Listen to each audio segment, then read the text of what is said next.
This channel does not promote any violent, harmful, or illegal activities. All content provided by this channel is meant for an educational purpose only. এই coaching সেন্টারে ভর্তি হলেই পরীক্ষায় নিশ্চিতভাবে first হবে। Medical থেকে engineering প্রবেশিকা পরীক্ষায় পাশের গ্যারান্টি দেয় বড় বড় কোচিং সেন্টারগুলি। চাকরির প্রবেশিকা পরীক্ষাতেও সাফল্যে একই গ্যারান্টি। আর সেই প্রলোভনে পা দিয়ে হাজার হাজার টাকা থেকে লাখ লাখ টাকাও খরচ করেন অভিভাবকরা সন্তানদের ভবিষ্যৎ উজ্জ্বল করার জন্য।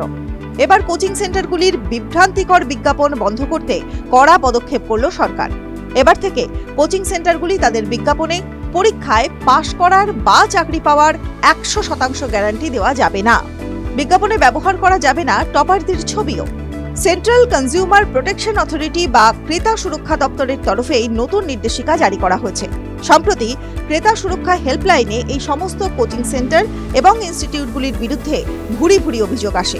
এরপরই কেন্দ্রের তরফে এই পদক্ষেপ। বুধবার কেন্দ্রীয় ক্রেতা সুরক্ষা দপ্তরের সেক্রেটারি নিধি খাড়ে বলেন, আমরা দেখেছি যে কোচিং সেন্টারগুলি বিভিন্ন সময়ে পড়ুয়াদের থেকে অনেক তথ্য লুকায়, ছাত্রদের ভবিষ্যৎ নিয়ে ছিনিমিনি খেলে।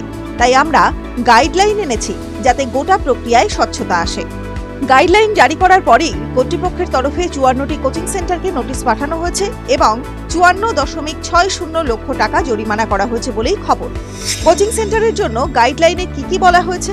কোচিং সেন্টারগুলিকে স্পষ্টভাবে জানাতে হবে যে কি কোর্স রয়েছে, কোর্সের মেয়াদ, শিক্ষকদের শিক্ষাগত যোগ্যতা, কোচিং এর ফি কাঠামো, টাকা ফেরত বা রিফান্ডের পলিসি, বাছাই করার পদ্ধতি, চাকরির গ্যারান্টি আদৌ সত্যি কিনা, কোর্সে কি পড়ানো হবে, গাইডেন্স, স্টাডি প্রোগ্রাম, টিউশনের ব্যবস্থা রাখা হয়েছে জানতে হবে।